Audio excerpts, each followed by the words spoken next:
Bendiciones. Que el Señor les bendiga a todos. Aquí el hermano Aquiles. En esta noche son las 8:03 de la noche aquí en el área de Los Ángeles. Estamos haciendo este programa desde la ciudad, una ciudad que se llama Norwalk, una de las ciudades alrededor del área de Los Ángeles. Y aquí me acompaña la hermana Margie, su esposo Raúl, que son los que me dan una mano y me ayudan muchísimo en todo esto que estamos haciendo. Hoy vamos a estudiar el tabernáculo. Será una serie de estudios acerca del tabernáculo. Ya este viene siendo el segundo. El lunes pasado empezamos la descripción del tabernáculo. Así que esa será la clase de hoy. El curso, este es un curso de seminario. Es un curso que dura 3 años. Ya llevamos casi 2, 1 año y 8 meses. Llevamos de estudio. Las clases son los lunes y los jueves de 8 de la noche, acá en el área de Los Ángeles, a las 9:30, 1 hora y media de clase. Así que esperamos, busque lápiz, busque papel, prepárese para tomar notas. Vamos a ver muchos versículos bíblicos y vamos a ver qué representa este tabernáculo, algo que se hizo 1500 años antes de Cristo. Fue el primer santuario que hizo Dios en la tierra, santuario físico. Y bueno, en unos minutitos vamos a entrar de lleno ahí. Para empezar, quiero darle gracias a esos de ustedes que continuamente me mandan una ofrenda de amor.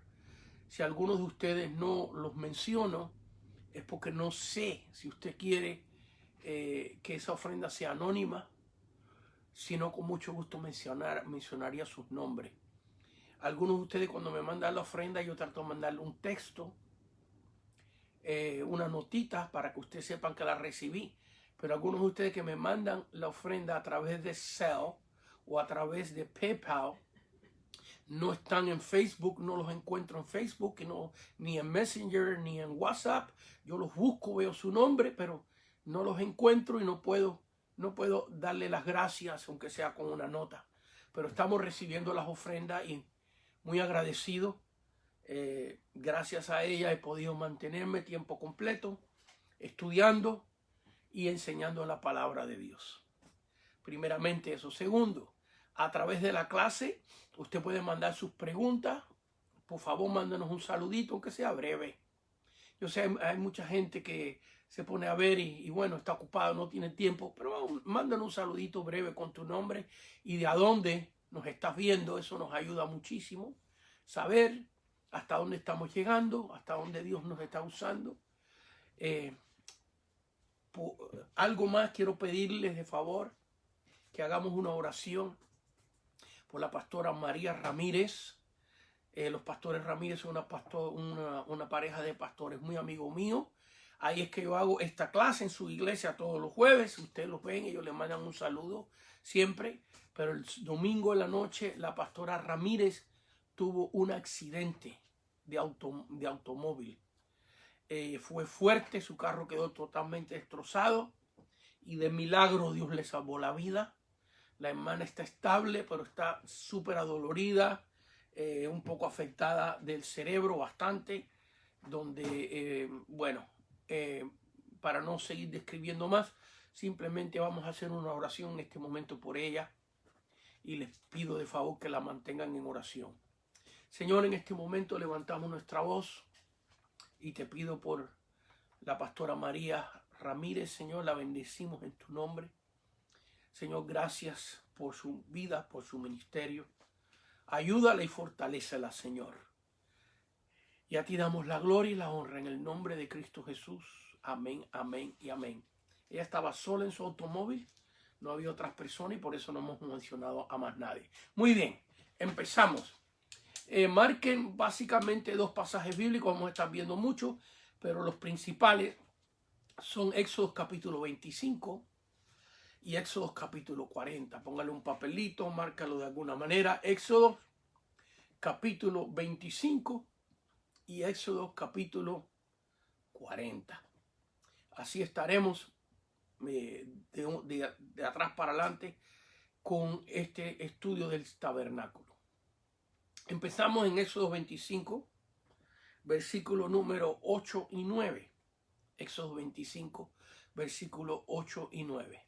Y harás un santuario, no varios, sino uno, para mí. Así que el santuario era para adorar al Señor, era una ofrenda para él, este santuario, que se le llama más adelante tabernáculo. Aquí dice que es un santuario. ¿Por qué santuario? Porque se va uno a santificar, uno va allí a buscar de Dios, uno va allí a oír de su palabra. Allí es donde recibimos la instrucción de Dios.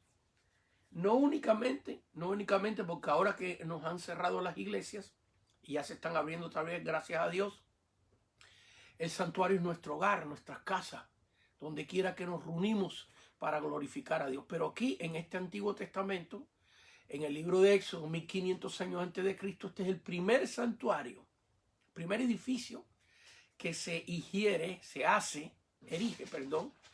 para adorar a Dios. Desde Adán hasta aquí, hasta Éxodo, hasta Moisés, hay 2500 años aproximadamente. Y nunca Dios había pedido un santuario, sino que Abraham adoraba haciendo un altar de piedra. Lo mismo hizo Isaac, lo mismo hizo Jacob.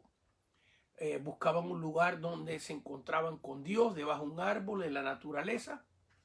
Y hasta este punto donde hay una orden de construir un santuario. Luego Salomón edificó otro más espectacular, más tremendo para Dios. Ese fue destruido. Luego, cuando regresaron del cautiverio, trataron de reconstruir ese santuario que había hecho Salomón y Nabucodonosor había acabado.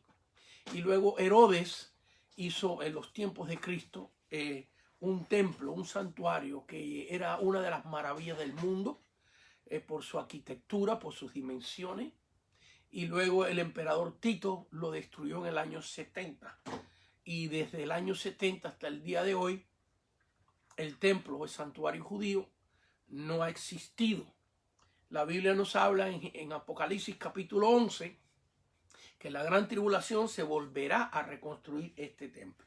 Así que estos templos empiezan con este santuario. Y harás un santuario para mí y habitaré en medio de ellos. Así que la presencia de Dios iba a estar en este santuario.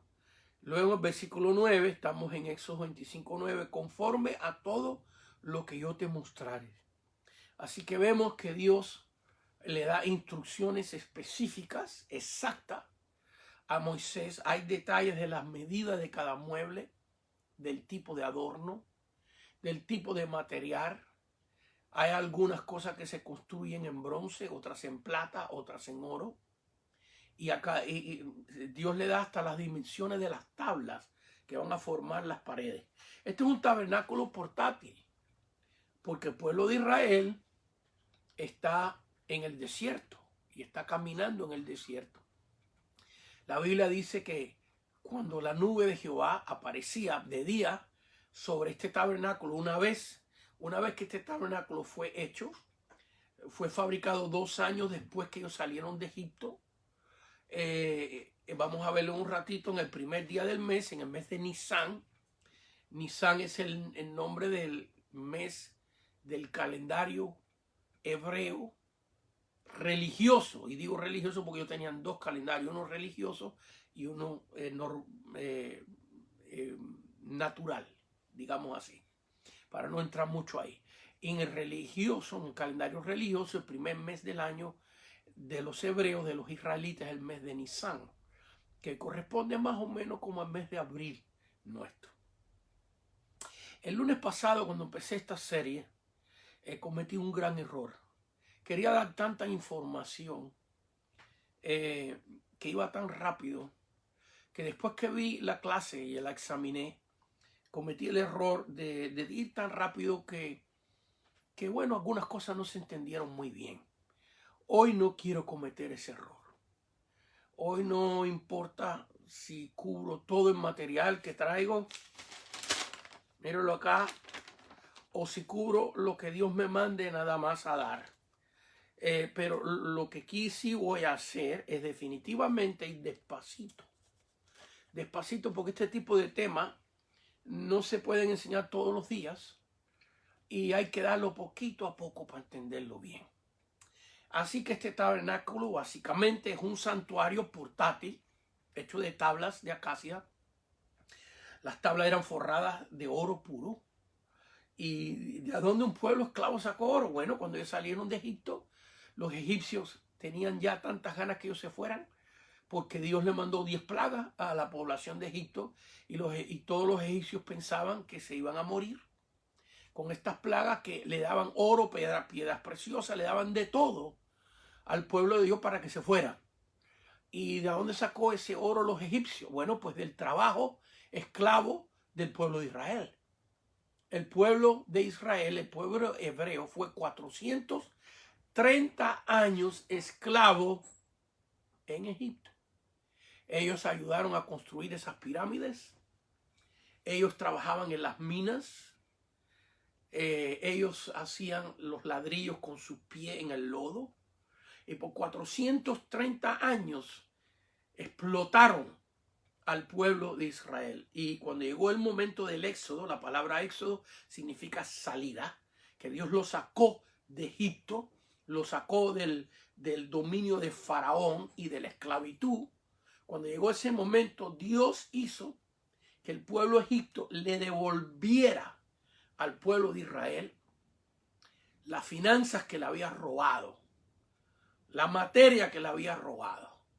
Y el pueblo de Dios salió minado de oro, porque vemos aquí que el arca del pacto es de oro puro.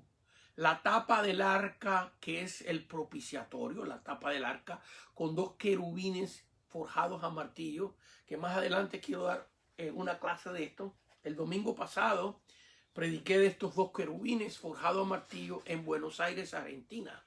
En otras palabras, vía Facebook, pero con los pastores Darío y Mirta Martínez. Pero quiero dar otro estudio de los querubines más adelante.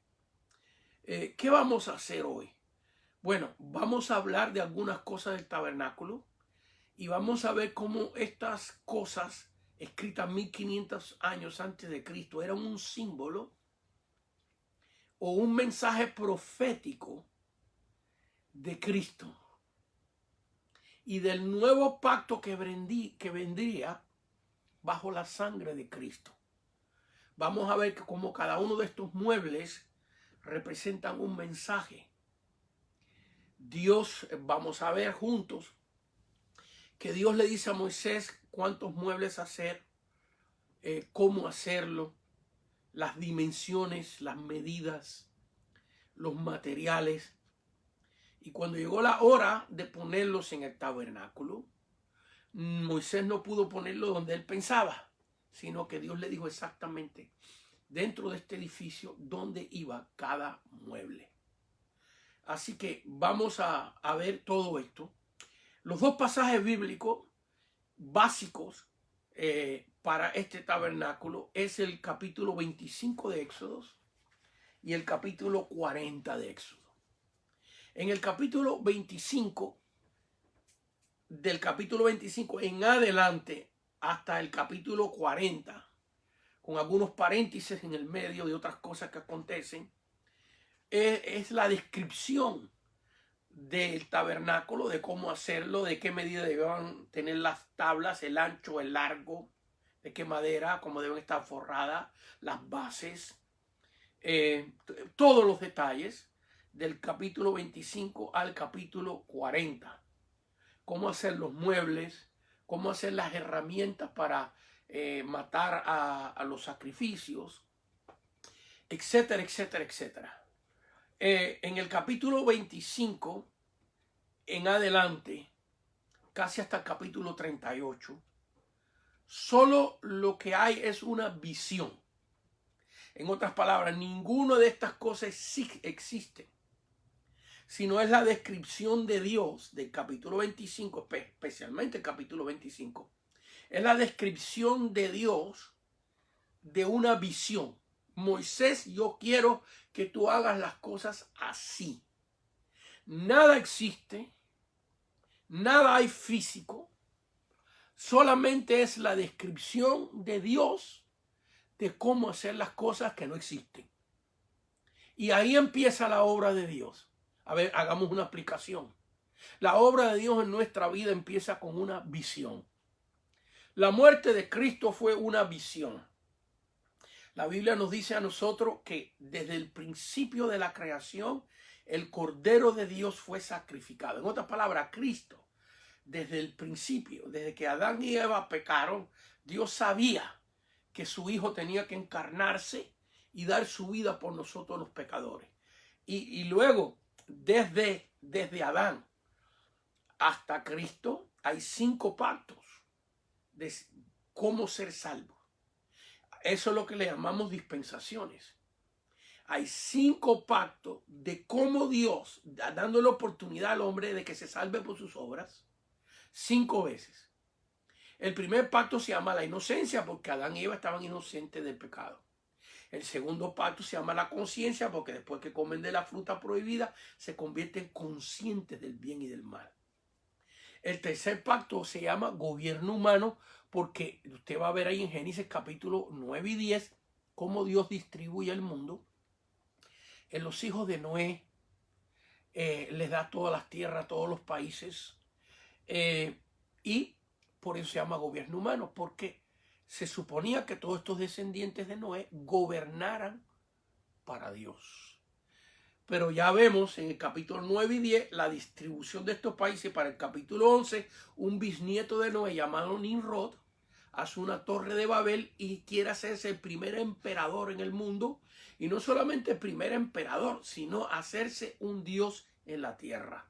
Y por eso Dios manda una confusión. La palabra Babel significa confusión. Manda una confusión sobre la tierra para que se acabara esto de Génesis capítulo 11.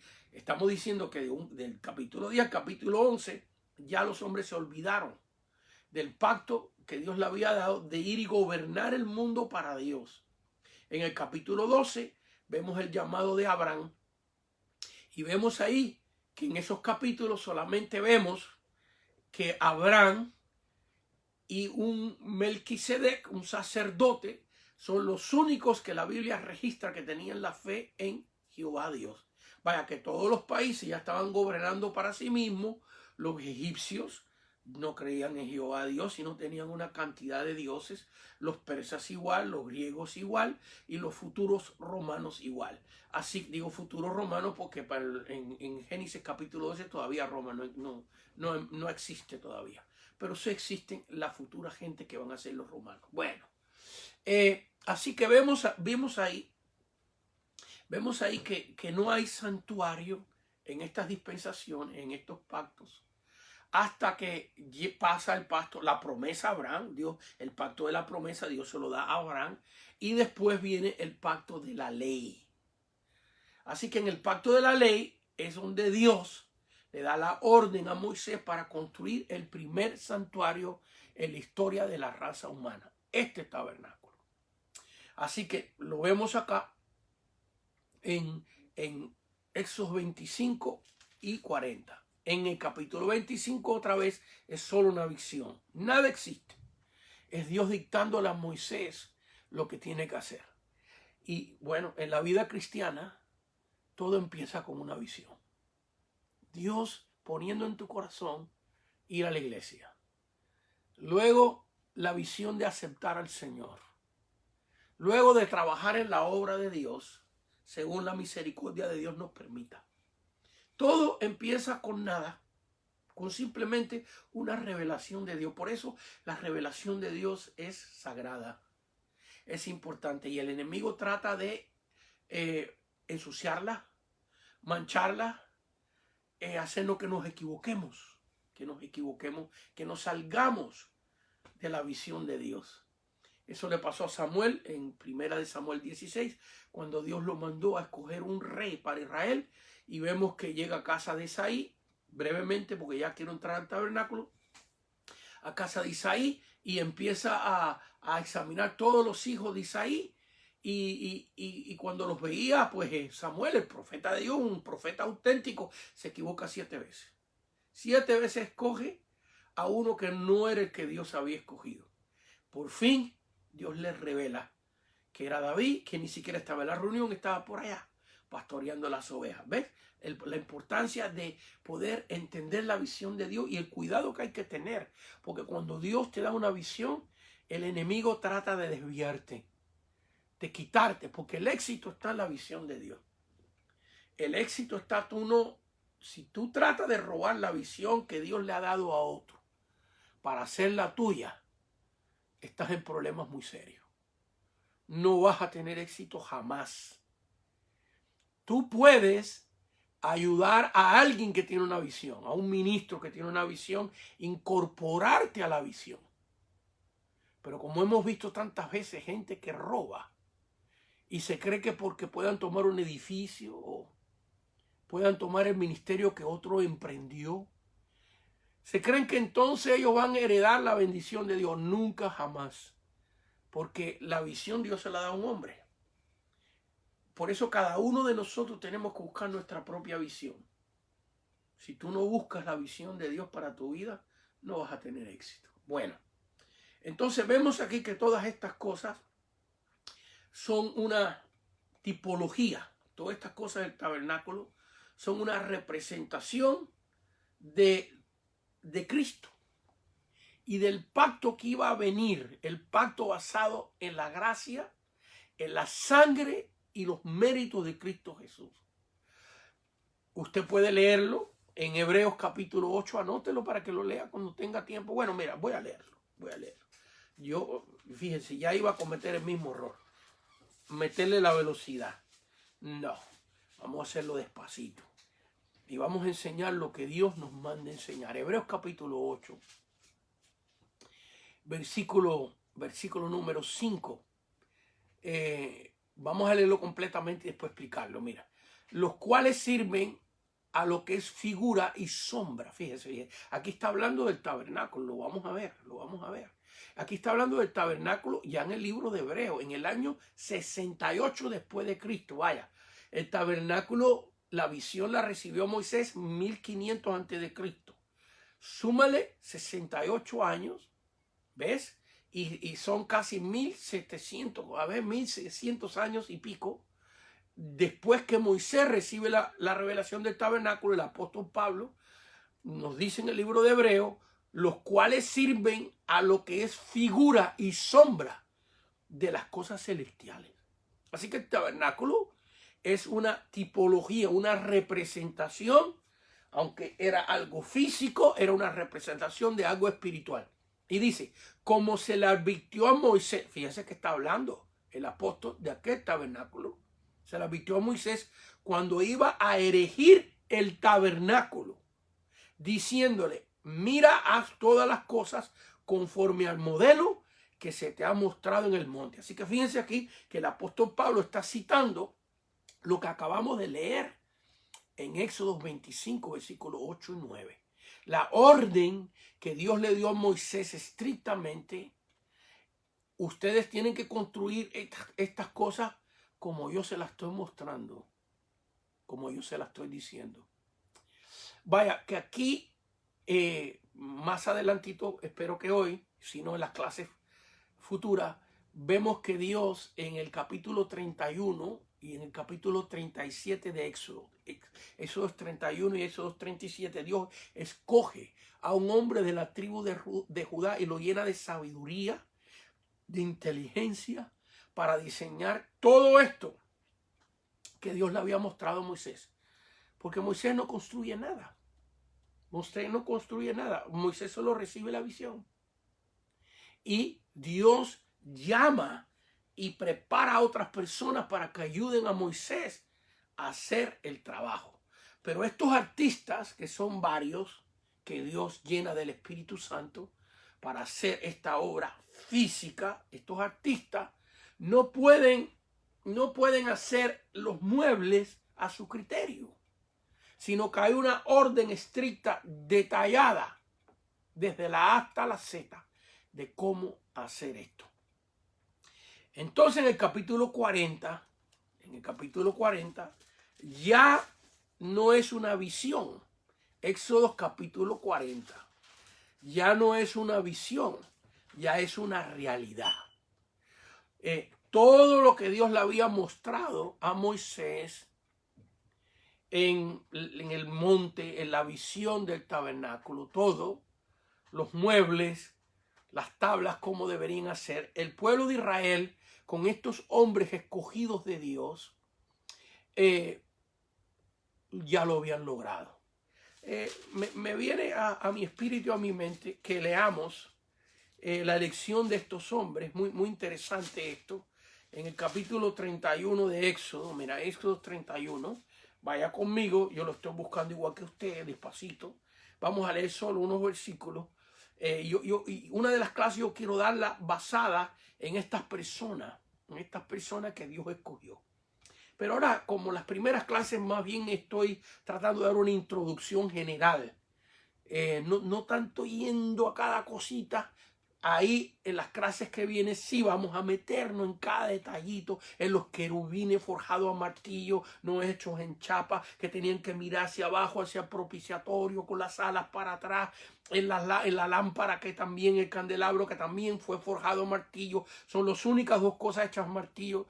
Bueno, todos esos detalles. Pero ahorita, en esta clase, posiblemente una más, estoy tratando de hablar de una manera, o enseñar, debo decir, de una manera generalizada, para que tengamos una idea general del tabernáculo antes de entrar en las especificaciones y en los detalles. Pero fíjense lo que Dios hace. Le da la visión a Moisés, pero Moisés ni hace una cortina, ni hace un mueble, ni hace nada. Él simplemente recibe la visión y transmite esta visión a las personas que Dios llama. ¡Wow! ¡Qué tremenda enseñanza hay ahí! Muy brevemente. ¿Cuánto nos necesitamos nosotros, ustedes? Hay veces que cuando Dios nos da una visión nos espantamos. Porque Dios da cosas grandes. Y Dios revela tremendas cosas. Y cuando las recibimos, para nosotros es solamente una visión. Es algo que está en nuestra mente, en nuestro espíritu, pero ¿cómo? ¿De dónde sale la finanza? ¿De dónde sale la gente para lograr eso que Dios nos está mostrando? Y ahí es donde lo necesitamos ustedes. A cada uno de ustedes que nos ayuden a lograr hacer una realidad, usted ser parte de esa bendición. Y cada uno de ustedes que ayuda a su pastor, ayuda a su iglesia, ya sea limpiando la iglesia, ya sea de ujier, ya sea saliendo a evangelizar, ya haciendo ir a bien a los enfermos, en lo que sea. Todo tiene un valor glorioso y grandioso para Dios. Y sin ustedes se queda solo como una visión. ¿Cuántos ministros, cuántos tremendos siervos de Dios no han podido lograr la visión que Dios le ha dado? Porque la gente que Dios ha puesto a su alrededor no se ponen de acuerdo, no entienden, no comprenden que esto no es que cada uno tenga una visión, es que hay una visión y hay que respaldarla, así como Josué respaldó a su siervo Moisés. En Éxodo 31, mire, habló Jehová a Moisés diciendo: mira, yo he llamado por nombre a Bezalel, hijo de Uri, hijo de Ur, de la tribu de Judá. Así que Ur es el líder de la tribu de Judá, y este Bezaleel es el hijo de Ur. De esta tribu es que va a nacer el Señor Jesucristo más adelante. Dice: y lo he llenado, lo escogió por nombre, y lo he llenado del Espíritu de Dios. Así que este hombre no tenía estos conocimientos, sino fue algo que Dios le dio. ¿Y qué le dio? Sabiduría. ¿Y qué le dio? Inteligencia. Curioso que los dones del Espíritu Santo de 1 Corintios 12, los dos primeros dones que aparecen es sabiduría y ciencia. sabiduría y ciencia. Vaya, antes de lengua, antes de sanidad divina, antes de profecía, antes de hacer milagros, aparecen los primeros dones que aparecen. Son sabiduría y ciencia en 1 Corintios 12. Léalo para que vea. ¿Por qué? ¿Para qué tú quieres hablarle en lengua si no tienes sabiduría y ciencia cómo hacerlo? ¿Para qué tú quieres orar por los enfermos si tú no tienes sabiduría y ciencia para hacerlo? Mire cuántos errores hemos visto en gente que anda profetizando cosas que no les revela Dios, sino que ellos sienten. Hay gente, estamos viviendo en tiempos muy difíciles, porque el mundo está lleno de profetas. Yo creo en el don de profecía. Mi Dios me ha usado en el don de profecía. Creo en los profetas también. Pero como todo, el enemigo trata de traer lo falso dentro de lo auténtico para desprestigiar la obra de Dios. Y hay gente que está muy equivocada en esto. Se creen que todo lo que ellos sienten ya es una revelación de Dios, hay que soltarla. Y yo he conocido varios casos así. Me tocó pastorear a una hermana que todo lo que hacía era echar falsas profecías. Y tuve que pararle y prohibirle en la iglesia. Prohibirle que lo hiciera, que lo siguiera haciendo. Porque estaba dañando. Y fíjense que esta era una hermana buena, esta era una hermana que congregaba. Pero ella se confundió en pensar que lo que ella sentía o lo que le venía a la mente, recuérdense que Satanás obra en la mente. Y todo lo que se le venía a la mente y todo lo que ella sentía cuando iba a orar por una persona, eso era ya profecía de Dios. Y cometía muchos errores. No, necesitamos sabiduría y ciencia primero, para operar en los dones con esa conexión directa con Dios y saber discernir cuándo es que Dios te está diciendo que hables, cuándo es que Dios te está mandando que confieses una sanidad. Porque hay gente que se cree que la sanidad viene porque yo lo diga nomás, que el poder está en la confesión. El poder está en la confesión, pero no se equivoque. No es la confesión humana, sino la confesión de la revelación de Dios.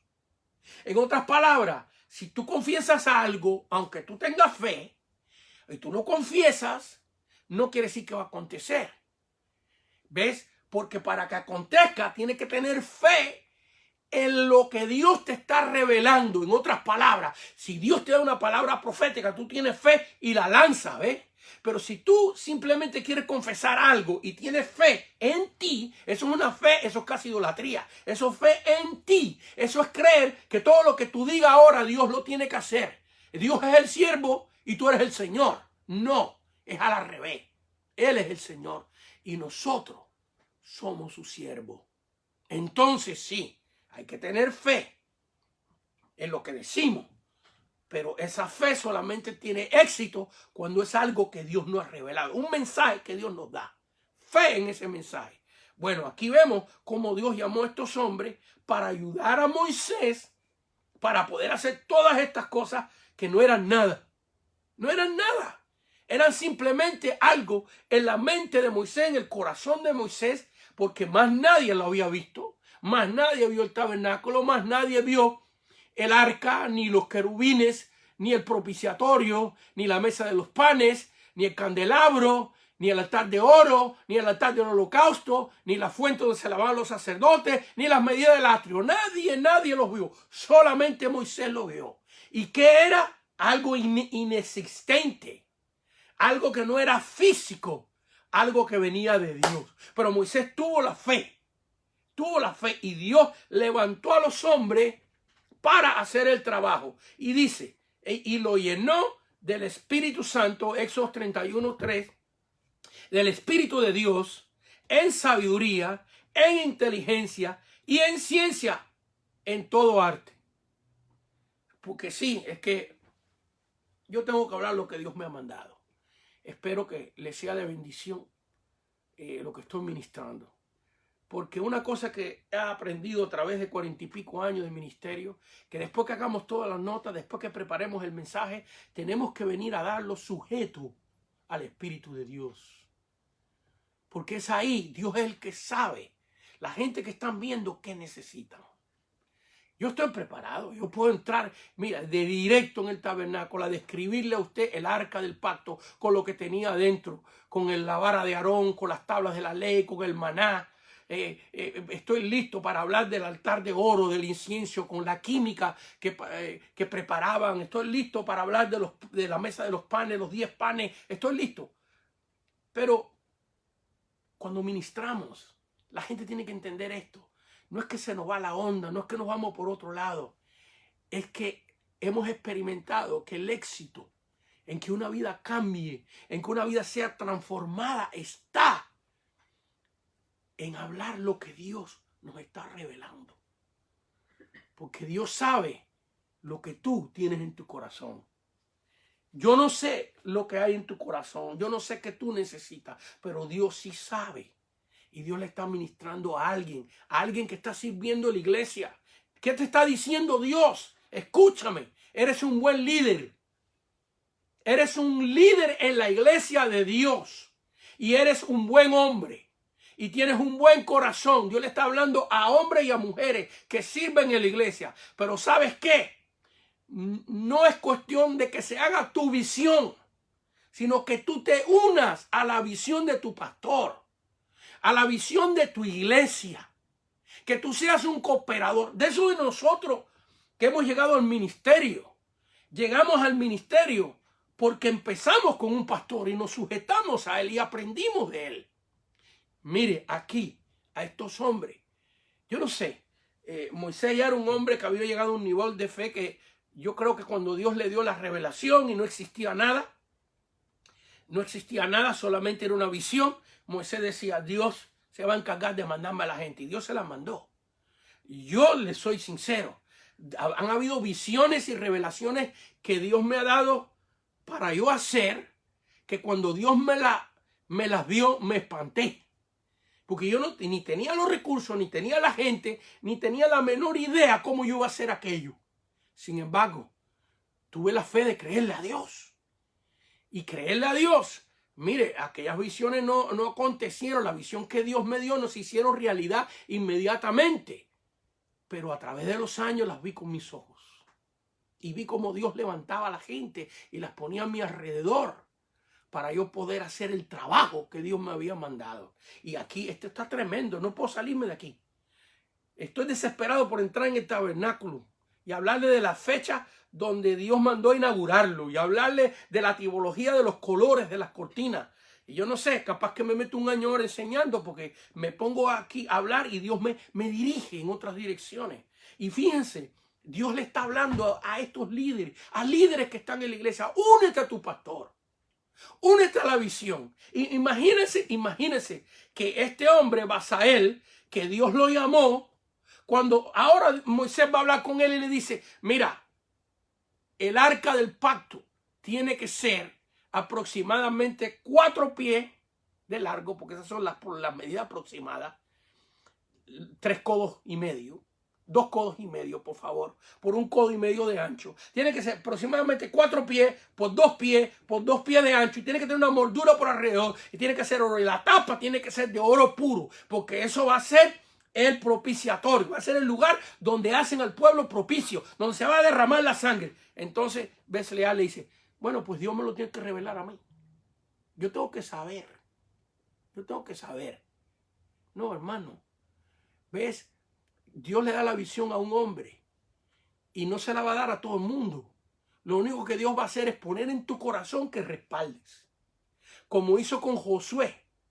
Mira, Josué llegó a ser un líder, pero estuvo 40 años a los pies de un maestro, viendo cómo actuaba, viendo cómo hacía lo que Dios le mandaba. Haz tú lo mismo. Haz tú lo mismo. Dice aquí que Dios llamó a Bezaleel, hijo de Ur, y lo ha llenado del Espíritu de Dios.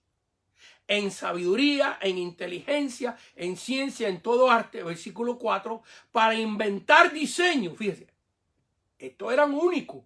Esto, si dice inventar, quiere decir que nadie jamás los había hecho. Dios les revelaba la belleza. Para inventar diseño, para trabajar en oro, en plata, en bronce, en el artificio, inventar, porque imagínense, ahora Moisés viene solamente con una instrucción verbal, porque todavía cuando Dios recibe la visión y cuando se va a hacer, todavía no está escrito. Es después que Dios le manda a escribir los 5 libros del Pentateuco, los primeros 5 libros de la Biblia. Entonces es una instrucción verbal. Es así, mira, Dios yo lo vi de esta manera. Y el hombre, ves a él, tiene que tratar de meterse en su espíritu la visión. Me imagino que se metió a orar, Señor, revélame, indícame cómo. Eso tienes que hacer tú para apoyar la obra de Dios. Eso tienes que hacer tú. Yo pastoreé 33 años. Hay veces que yo no quería ir a las reuniones de diácono. Iba a las reuniones de diácono con tristeza, con dolor, porque tenía 2 o 3 allí que todo el tiempo tenían que oponerse a todo. Ellos ni ayunaban, ni oraban, ni hacían lo que yo hice para buscar la visión de Dios. Mira, hermano, Dios está hablando con alguien que usted, ¿cómo le digo? Porque no te quiero ofender, pero te lo voy a decir claro. Usted está rebelde en su iglesia. Usted está haciendo un obstáculo para la obra de Dios. Y yo sé que eres un hijo de Dios. Yo sé que eres una persona buena y que tus intenciones son buenas. Y a lo mejor lo que tú quieres hacer ahora no es el tiempo de Dios. Y más adelante, cuando tú pruebes tu apoyo, tú pruebes tu fidelidad al ministerio, a tu pastor, a los líderes, a lo mejor a Dios te concede lo que hay en tu corazón ahora. Pero no trates de meter vino nuevo en odres viejos. Ni al revés. Ni al revés. Ni vino viejo en odres nuevo. No trates, sino sujétate. Dios está ministrando a alguien aquí hoy, porque no me deja el Señor moverme de esta porción bíblica. Así que vemos aquí cómo aquello que era nada, solamente una revelación profunda de Dios, el alma, en los huesos, porque cuando Dios da una revelación se te mete en los huesos, una auténtica, una genuina. Y Moisés ahora que empieza a pedir la ofrenda, ni tenía la ofrenda para hacerlo. Empieza a pedir la ofrenda. Empieza a buscar la manera cómo hacer esto. Y en el capítulo 40 ya se hace una realidad. Cuando leemos el capítulo 40, vemos que es un relato más reducido, muy sencillo, porque ya está hecho todo. En el capítulo 40 Moisés no está revelando cómo hacer las cosas de la visión que recibió para el tabernáculo, sino Moisés está simplemente diciendo cómo ya instalar el tabernáculo y poner las cosas en su orden. Vamos a leer unos cuantos versículos del capítulo 40. Dice Éxodo capítulo 40. Luego Jehová habló a Moisés diciendo, en el primer día del mes primero, aquí está la instrucción, un ratito vamos a regresar ahí, es importante. Así que aquí está la fecha de cuándo se va a inaugurar este tabernáculo. Harás levantar el tabernáculo de reunión, y pondrás en él el arca. Si usted lee con cuidado, si ahora después en su tiempo de estudio usted empieza a leer el tabernáculo, se va a dar de cuenta que el orden que está en el capítulo 40 de cómo poner estos muebles dentro del tabernáculo, el orden viene siendo el mismo orden de construirlo. Viene siendo el mismo orden de construirlo. Se van a poner dentro del tabernáculo estos 7 artículos, son 7. Número 7 es un número profético en la Biblia que significa totalidad, algo completo.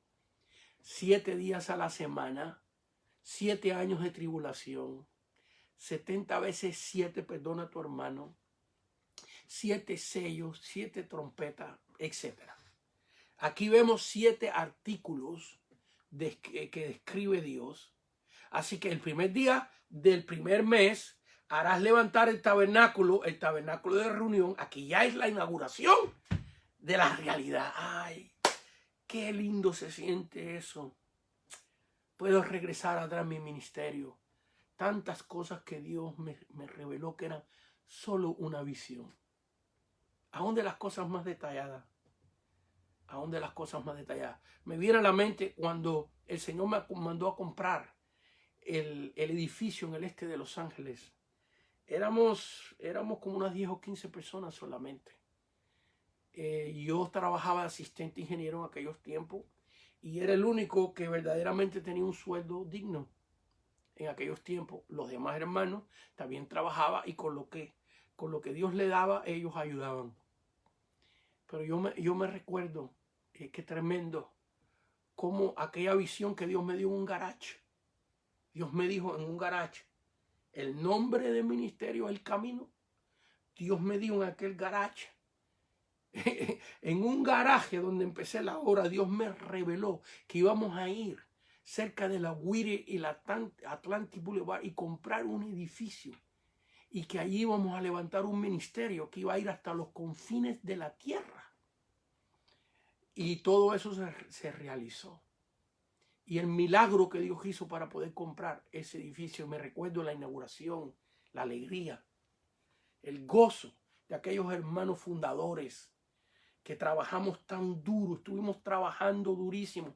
Muchos de ellos daban la mitad de su sueldo para pagar la hipoteca y para arreglar el edificio. Estuvimos meses y meses y meses. Los hermanos venían de sus trabajos y estábamos hasta la 1, hasta las 2 de la mañana pintando, arreglando, reparando, porque el edificio estuvo como casi 15 años abandonado, totalmente abandonado. Y cuando llegó el momento de la inauguración de aquel lugar, qué alegría, qué lindo es ver cuando Dios te da una visión y tú no sabes ni cómo lo vas a hacer porque ni tienes los recursos, ni sabes cómo lo vas a lograr y luego verlo. Y de allí estuve 33 años de mi vida. Dios levantando obras, levantando obreros, entrenando pastores. Y todavía me recuerdo cuando llegué a Argentina y estuve en Buenos Aires predicando y luego me llevaron a un pueblito chiquitito, por allá por Argentina. Ni me acuerdo el nombre del pueblito. Y cuando llego a la casa donde íbamos a tener el culto, le estoy hablando de 38 años atrás, capaz un poquito más. Llego a la casa, a una casita, allá en un pueblito, en la Argentina. Había estado en Buenos Aires, había predicado en Merlo, en Buenos Aires, en muchos lugares, en Rosario. Había predicado mucho, pero me llevaron a este pueblito. Y hasta ese momento yo no recordaba la profecía que Dios me había dado 38 años atrás en un garaje y me dijo, yo te voy a llevar a los confines de la tierra. Bueno, el viaje hacia ese pueblito, a mí se me hizo como los confines de la tierra. Y cuando llego a la casita donde íbamos a tener el culto y voy a entrar, está el cartel arriba de la puerta, Iglesia Cristiana El Camino.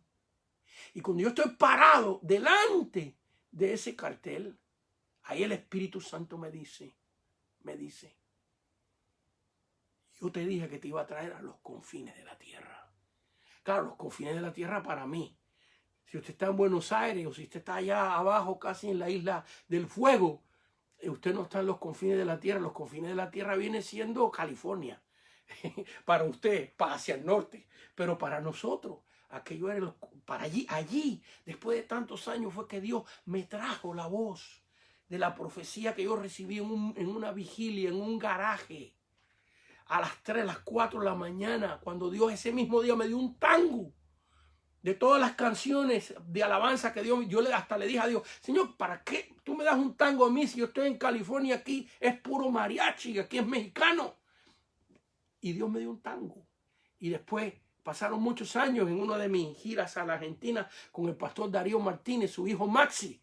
Yo no sé si nos están viendo, pero su hijo Maxi, ahí le dije, mira, Maxi, había pasado muchísimos años. Y dígole, Maxi, mira, Dios me hace muchos años, a mí me dio un tango. Y le dije, te lo voy a cantar para que tú lo cantes. Y me hicieron cantarlo en la iglesia. Todas las visiones que Dios nos da son preciosas, bellas. Y qué linda es verla cuando se hacen una realidad. Tremendo. Bueno, ahora sí siento mi espíritu que puedo entrar a los primeros pasos del tabernáculo. Y vamos a tener un caminar, espero que precioso, bonito.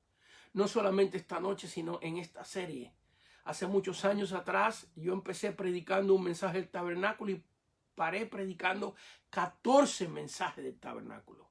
Muchos años atrás. Así que espero, no sé cuántas clases vamos a dar de esto. Estamos en la segunda y vamos a dejar a Dios que decida y que usted disfrute esta enseñanza. Empezamos en lo primero. Lo primero es, lo vemos aquí en capítulo 40, ya es una realidad. Se ha convertido en una realidad y ya ha llegado el momento de estrenar el tabernáculo, de poner los muebles del tabernáculo donde van. Y ahora Moisés empieza a narrar los muebles en su orden. Los vamos a leer rapidito y después vamos a empezar a explicarlos. En el versículo 3, y pondrás en él el arca del testimonio y la cubrirás con el velo. Así que vemos el primer mueble es el arca y es el primer mueble que Dios le manda a Moisés construir. En el orden que se los mandó a construir es el mismo orden que van a ser puestos dentro del tabernáculo. Así que el arca, en un ratito solamente vamos a leer los 7. El versículo 4, meterás la mesa y la pondrás en el orden. ¿Ves que aquí hay un orden? Meterás también el candelabro. Así que primero el arca, segundo la mesa de los panes de propiciación. El arca iba dentro del lugar santísimo. El tabernáculo estaba dividido en 2 cuartos. Uno que se llama el lugar santísimo y el otro que se llama el lugar santo.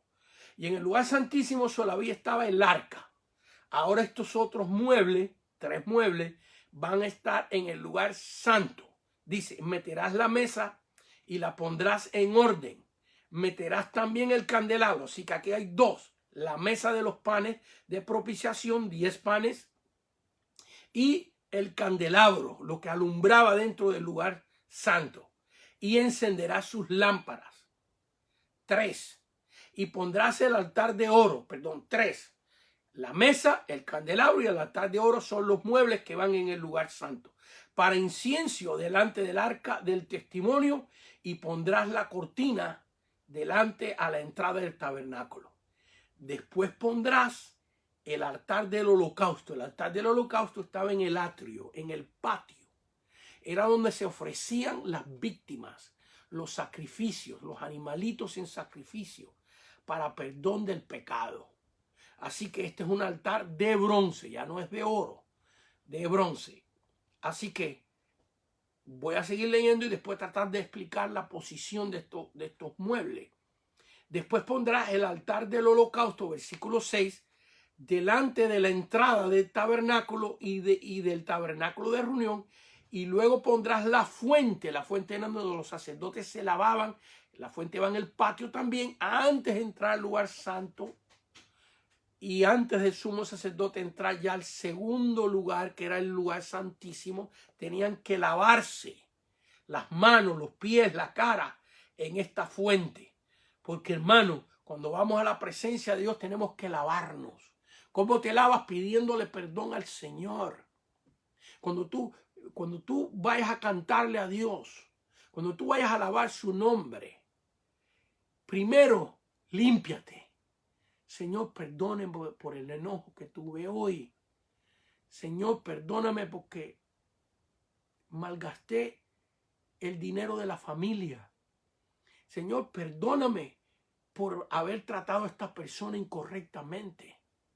Señor, perdóname porque tomé el dinero de tus diezmos y lo gasté en otra cosa y no te lo di a ti. Perdóname.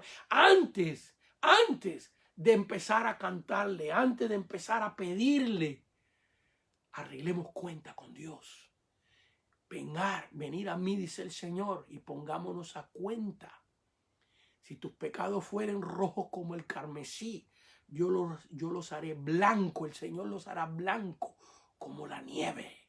Así que vemos aquí la fuente donde se lavaban. Ve cómo todo esto tiene un simbolismo. Ahí le he dado un toquecito sencillo a la fuente, pero hay mucho que hablar de esta fuente. Finalmente pondrás el atrio, versículo 8, alrededor de la cortina a la entrada del atrio. En otras palabras, el atrio era el patio y estaba rodeado por unas cortinas que marcaban el perímetro. Vamos a decir que estas cortinas eran el cerco del atrio, para que me entiendan. Entonces, a ver, voy a tratar de explicar la posición de estos muebles, Primeramente, el edificio del tabernáculo estaba construido con dos cuartos. Uno más pequeño, que es el lugar santísimo, y luego el otro que se llama el lugar santo. El edificio, su puerta, tanto la puerta de la entrada al patio como la puerta del tabernáculo, están dirigidas hacia el este, hacia la salida del sol, indicándonos que la misericordia de Jehová son nuevas todos los días, indicándonos que la puerta de Dios está en la luz.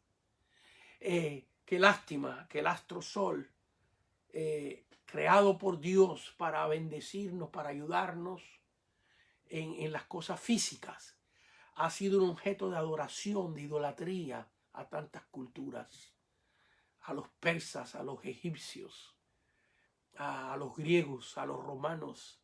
Adoraban a Apolos, al dios sol, a Zeus, el dios sol. Los aztecas abrían el pecho a jovencitas, se les sacaban el corazón latiente para ofrecérselo al dios sol. Los mismos los mayas, los mismos los incas. Qué triste.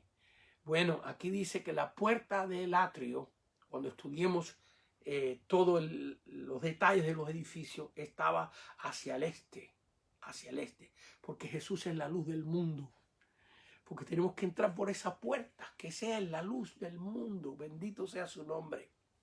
Así que vemos ahí que luego en el lugar santísimo, en este cuarto más pequeño, que es donde moraba la gloria de Dios, la Shekinah, la esencia de Dios, ahí estaba el arca. Dentro de esta arca, el mueble más importante de toda esta construcción, el primero que Dios le manda que se construya, el primero que se pone. Porque de allí donde está la gloria de Dios, fluye todo lo demás. Esa es la enseñanza que nos da. Donde está la gloria de Dios es que fluye el éxito, es que fluye la bendición a todas las demás cosas que hacemos en la vida. ¿Ves? Y aquí, en esta arca, una vez puesta dentro del lugar santísimo, la nube de Jehová descendía de día y el fuego de Dios descendía de noche. Mire, lo dice acá en el versículo 34, Éxodo 40:34, vamos allí.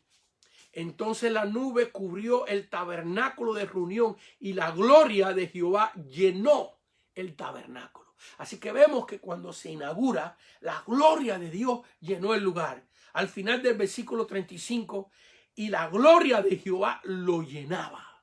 Así que en este cuarto llamado el lugar santísimo, estaba esta arca, y sobre esta arca es que se echaba la sangre. Una vez al año el sumo sacerdote entraba y derramaba la sangre para hacer al pueblo propicio, para hacer al pueblo adecuado, para hacer al pueblo perdonado. Por eso la tapa del arca se llama propiciatorio.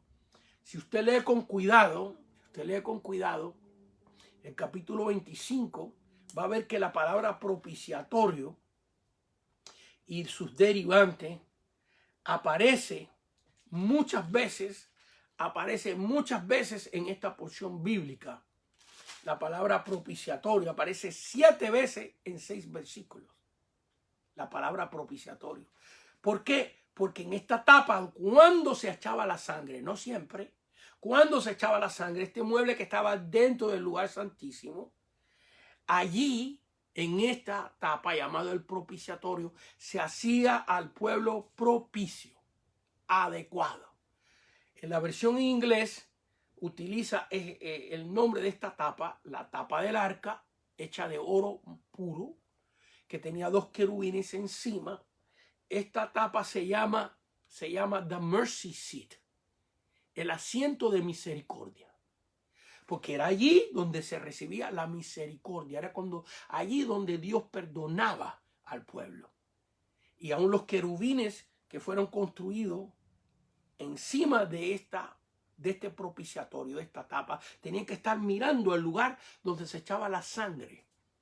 El sumo sacerdote entraba allí una sola vez al año y derramaba la sangre allí en esa tapa. Y cuando él hacía este rito, esta práctica religiosa de la ley, Dios perdonaba al pueblo. Y por eso la Biblia dice que pongamos nuestros ojos en Cristo, el autor y consumador de la fe. Porque es ahí en lo que Cristo hizo en la cruz del Calvario. ¿Ven el simbolismo? Los querubines tenían que estar mirando hacia abajo, hacia el propiciatorio. Es allí donde se derramaba la sangre, donde único se recibía perdón para el pueblo, donde único se hacía el pueblo adecuado a los ojos de Dios, propicio a los ojos de Dios, por eso se llamaba propiciatorio. Bueno, es en Cristo Jesús, en su sangre, en lo que él hizo en el Calvario, donde único nosotros recibimos perdón de pecado y misericordia. Es allí, no hay otro lugar. Mira, si tú crees que Jesús caminó sobre las aguas, si tú crees que Jesús sanó a los leprosos, que resucitó a los muertos, que sanó al ciego Bartimeo, que resucitó al hijo de la viuda Naín y a la hija de Jairo, y crees en todos estos milagros, pero no crees que Jesucristo murió por tus pecados, no puedes ser salvo. De ahí mana todo. La salvación mana de que tú creas que tú eres un pecador y que tú necesitas que la sangre de Cristo pague por lo que tú has hecho, por lo que yo hice. En el momento que tú pones los ojos ahí, en el propiciatorio, como estos querubines tenían los ojos puestos ahí todo el tiempo, en el momento que tú hagas eso, recibes vida eterna. Señor, yo creo que tú moriste por mí. Es más, en este momento, si tú no conoces a Cristo como tu Señor y Salvador, en este momento invítalo conmigo. Y dile, Señor, yo reconozco que soy un pecador, que estoy mal, ayúdame. Y yo reconozco también que tú, Señor, moriste por mí en la cruz del Calvario. Pongo mis ojos allí. Pongo mis ojos en la acción que tú hiciste. Sí, hermano, sí, confiésalo. Y dice, Señor, creo que tú eres mi Dios, mi Salvador. Creo en ti. Te invito a entrar en mi corazón y en mi vida. Díceselo conmigo. Señor, perdóname. Límpiame de mis pecados con tu sangre. Si tú has hecho esto y lo has hecho de sincero corazón, como yo lo hice 40 y tantos años atrás, ahora eres un hijo de Dios. Tú dirás, pero es que yo soy un hijo de Dios, yo era un hijo de Dios. No. Sin Cristo eres solo una creación de Dios. Sin Cristo yo era una creación de Dios, creado a imagen de Dios. Sí, eso sí es verdad. Pero hijos de Dios son solamente los que han nacido de nuevo en la fe. Los que han tenido un encuentro con Jesús de Nazaret. Entonces te conviertes en un hijo adoptivo del Padre por los méritos de Cristo, por los méritos de la muerte de Cristo. Así que fíjense que todas las cosas dentro de este tabernáculo, alrededor, los colores de las cortinas, las dimensiones, las tablas. Mire, me voy a adelantar algo aquí que vamos a ver quizás al final. Al final. Dios le dice a Moisés que le da los detalles de todo. De las paredes, las dimensiones de cada tabla, cómo ponerlas, con unas varas atravesadas. Pero hay dos datos que no aparecen en la construcción del tabernáculo. Anote esto porque esto no es fácil encontrarlo. Y perdonen, espero que no esté sonando como que yo me creo mucho o sé mucho. No. Yo simplemente lo que Dios me ha revelado. Y hay gente que sabe muchísimo más que yo estoy aprendiendo de ellos. Mire, hay dos detalles. Como yo estudié arquitectura e ingeniería, noté que en la construcción del tabernáculo Dios detalla todo. Pero hay dos cosas que no habla de ellos. Primeramente del piso. En otras palabras, que hay una descripción de las tablas que van por el lado de las cortinas color púrpura, color rojo carmesí, color blanco, de las dimensiones, de cómo deben ser fabricadas, de todo. Pero no hay descripción del piso. Hay otra cosa que no hay descripción en el tabernáculo: las columnas transversales. Me explico. No hay descripción de columnas así. Hay descripción cómo hacer las paredes así. Y cómo tapar estas paredes, 3 paredes, una atrás y 2 al lado, porque al frente solo hay cortinas. Hay descripción que va arriba en el techo, hecho de pieles, pero no hay descripción de las columnas transversales. Y las columnas transversales son muy importantes, y el piso es muy importante, porque si usted tiene paredes, necesita columnas arriba que sujeten esas paredes y piso abajo que sujeten esas paredes para que no se muevan.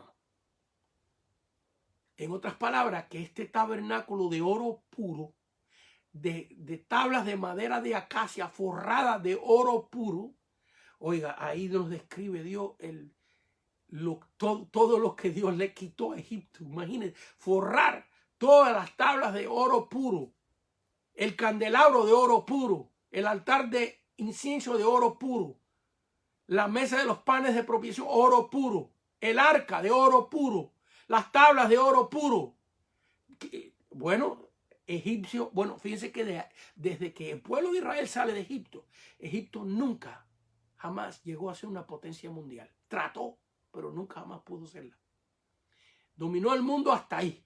De ahí por delante quedó totalmente económicamente destruida. Ahora fíjense, el piso, este tabernáculo precioso de oro con querubines tallados en las paredes de obras preciosas, fue puesta en un piso de tierra, porque no hay descripción de él. Fue puesto en un piso de tierra. ¿Qué nos enseña eso? Eso nos enseña, hermano, la divinidad y la humanidad del Cristo. ¿Ves? Las paredes de oro, la divinidad fue puesta y se encarnó en un piso de tierra. Fue puesto en un piso de tierra. Cristo se hizo hombre.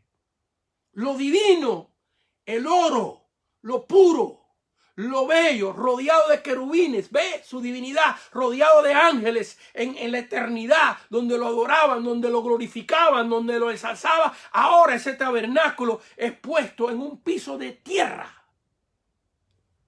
Jesús tomó un cuerpo humano para poder pagar por nosotros los pecadores. Qué tremendo mensaje. Podemos abundar aquí. Muchísimo pudiéramos abundar aquí. Y luego no hay columnas transversales. No había columnas así, mire, así, que aguantaran las paredes. Eso nos enseña a nosotros que el caminar con Dios es en algunos casos un misterio y tenemos que caminar en fe. Que hay cosas que Dios nos muestra y nos revela que no sabemos cómo van a acontecer, pero tenemos la fe. Cada vez que los sacerdotes entraban dentro de este tabernáculo, pisaban la tierra en medio de aquella belleza y tenían que tener la fe que el edificio no se cayera. ¿Me doy a entender? Porque si usted levanta un edificio de madera de acacia que es pesada, encima de esa la cubre de oro puro, imagínese el peso de estas paredes. Y sin tener una columna transversal que lo sostenga. Ni siquiera abajo en el piso. ¿Por qué? Porque Dios le estaba mostrando a estos sacerdotes que la obra de Dios se hace por fe. Y se hace diariamente por fe. Vaya, que esto no es, como pudiéramos decir, una cubeta de fe que te cae, no. Sino tenemos que practicar esta fe. No es una experiencia de fe en la vida. Es, hermanos míos, crecer en la fe diariamente. Cada vez que ellos entraban dentro de este tabernáculo, tenían que confiar que Dios los sostenía. Tu vida, tienes que confiar que Dios es el que la sostiene cada día.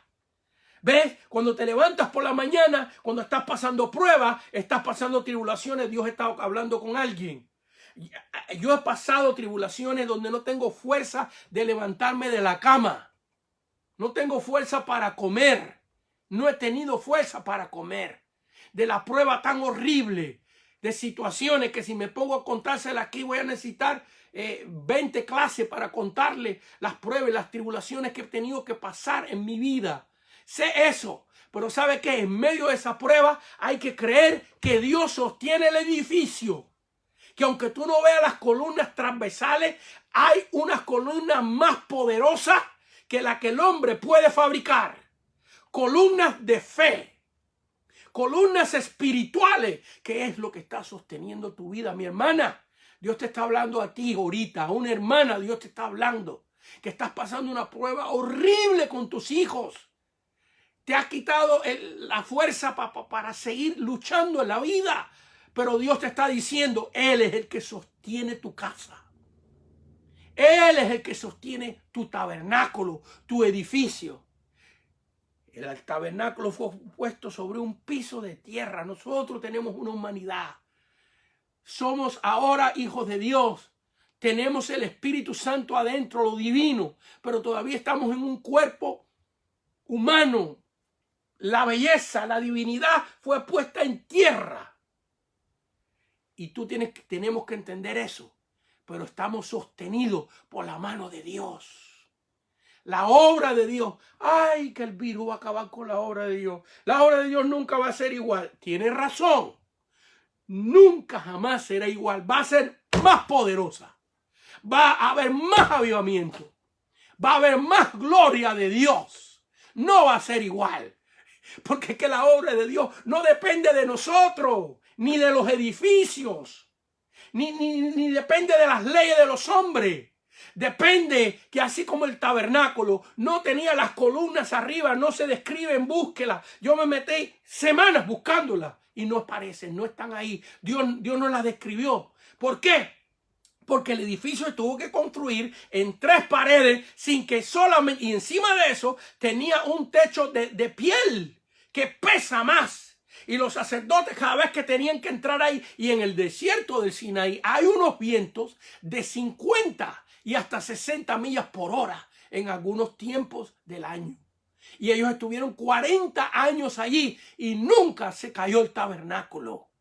¿Por qué? Porque cada vez que los sacerdotes entraban a hacer el trabajo en el lugar santo, que era diario, en el lugar santísimo era una vez al año y entrando con sangre, pero en el lugar santo tenían que los sacerdotes entrar continuamente. La lámpara, esta lámpara que en las próximas clases vamos a hablar en detalle, esta mesa de propiciación que vamos a hablar, esta mesa de los panes de propiciación, que hablaremos de ella en las próximas clases en detalles. Ya vamos a entrar en los muebles en detalle.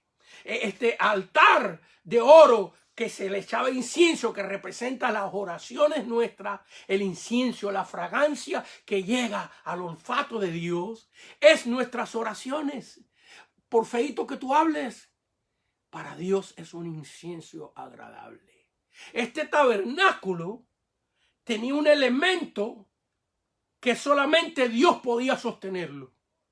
Vaya, arquitectónicamente, en la ingeniería, esto es imposible. Esto se va a caer. No hay quien lo sostenga. Porque no tiene columnas transversales, ni abajo. Por eso las casas tienen un piso. Y si no tienen un piso, tienen que tener columnas, ya sean así, y aún cuando hay un pico así, tiene que haber columnas acá que las sostenga, porque es lo que hace que las paredes estén estables. Este edificio no las tenía, porque cada vez que se entraba allí, había que saber que Dios es el que sostiene tu vida, tu familia y tu iglesia. Hasta la próxima. Nos vemos el lunes que viene a las 8 de la noche. Espero que esta clase les sea de bendición. Estamos simplemente levantando el vuelo con el tema del tabernáculo. Estamos simplemente empezando. Hemos hecho la segunda clase donde estamos echando simplemente una introducción, empapándonos con las cosas generalizadas del tabernáculo. pero vamos a enseñar el arca. El arca, vamos a una clase solamente del arca y de lo que tenía dentro, de las tablas, del maná, de la vara de Aarón. Después vamos a dar una clase de los querubines. Después vamos a una clase de la mesa de los panes de propiciación que está en la parte izquierda del tabernáculo. Muy interesante esto, que Dios puso la mesa que representa su palabra, panes, su palabra en la mano izquierda. Vamos a hablar de eso. Y vamos a hablar de todo esto, mientras que Dios nos lo permita. Pero ahora nos quedan unos 10 minutitos. Espero que tengan algunas preguntas. Si tienen preguntas, por favor, escríbenos. Y en un ratito vamos a leerlas. Voy a tratar de contestárselas. Y ahora en este momento quiero hacer una oración. Por si hay alguna persona que necesita entregarle su vida a Cristo. Usted me está viendo. Esto te ha sido de bendición. Dios te ha tocado. Haz esta oración conmigo. Hazla de sincero corazón. Es una oración muy sencilla. Es una invitación que tú le estás haciendo al Señor para que entre en tu casa. Tu vida es su casa. Y que lo invites a entrar en su casa, en tu vida. Hazla conmigo. No es una invitación para que te conviertas a una religión, ni a una iglesia, sino a invitar a Cristo en tu corazón.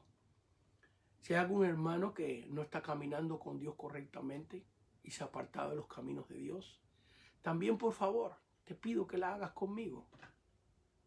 Hazla conmigo y haz una decisión de regresar a la casa del Señor. Que el Señor regrese a tu casa, a tu corazón y a tu vida. ¿Listo? A ver, haz esta oración, repite conmigo ahí en tu corazón y di así. Señor Jesús, en este día te pido perdón por mis pecados, reconociendo que soy un pecador. Y Señor, te invito a entrar en mi corazón, en mi vida. Perdóname, Señor. Límpiame con tu sangre. Límpiame con tu sangre, díselo. Límpiame con tu sangre de mis pecados. Señor, yo quiero cambiar. Yo quiero ser diferente. Y a ti te doy la gloria y la honra en este día.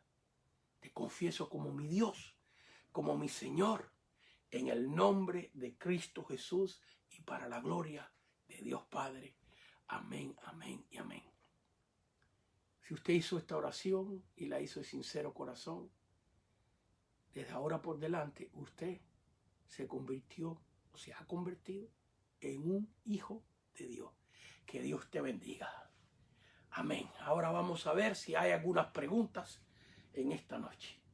Sí, de Oscar Peña. Oscar Peña, allá en Palm Beach. Hermano, un abrazo. Gracias por siempre ver nuestra clase. Espero que te seamos de bendición.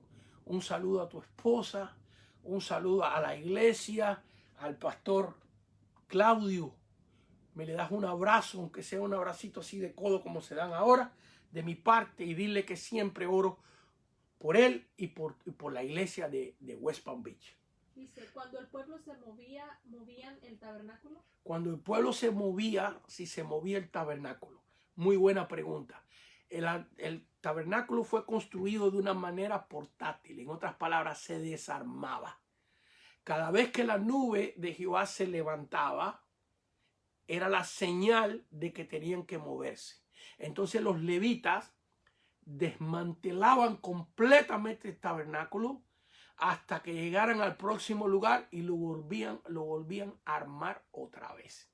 Así que sí, era portátil y llevaban el tabernáculo desarmado hacia el otro lugar. Bueno, esa es la pregunta que tenemos hoy. Bueno, hermano, un abrazo grande a todos. Gracias por su tiempo. Espero que les seamos de bendición. En el nombre de Cristo Jesús. Amén, amén y amén.